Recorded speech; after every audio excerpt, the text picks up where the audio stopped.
कांग्रेस सदर मल्लिकार्जुन खड़गे और आंध्र प्रदेश कांग्रेस कमेटी के सरबराह वाई शर्मिला ने अनंतपुर में कांग्रेस पार्टी की पहली इंतखाबी मीटिंग में इंदिरम्मा अभयम स्कीम का ऐलान किया, जिसका नाम इस इजलास का नाम नव साधना सभा रखा गया था। इस तकरीब में शर्मिला के दस्तखत के साथ इंतखाबी वादे के साथ एक बड़ा चेक आवेदन किया गया था। मल्लिकार्जुन खड़गे ने रियासत के लोगों के लिए पार्टी के पहले मंशूर की जमानत की नकाब कुशाई की। इंदिरम्मा अभयम नाम की स्कीम के तहत हर गरीब खानदान को माहाना 5,000 रुपये की रकम देने का वादा किया गया है। तकसीम में आंध्र प्रदेश के बाद ये कांग्रेस पार्टी का एक बड़ा जलसे आम था, जिसको कांग्रेस सदर ने मुखातिब किया।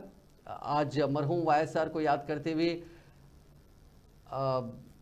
खड़गे ने कहा कि आंध्र प्रदेश ने उनके तहत तरक्की का एक दौर देखा है। वाईएसआर की हुक्मरानी आंध्र प्रदेश में वापस आनी चाहिए, इसलिए हमने उनकी बेटी शर्मिला को पीसीसी सरबराह मुंतखब किया।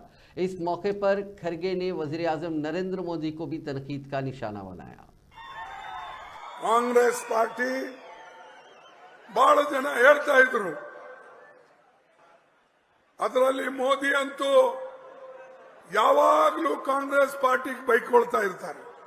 He abuses, he attacks always Congress party. But I will say, if Congress party is weak in the country, why you are attacking, abusing and reducing our strength? Why you are purchasing our MLAs? Why you are purchasing our MPs? Why you are putting our people behind the bar? I am asking.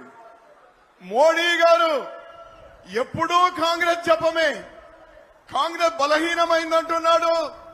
Congress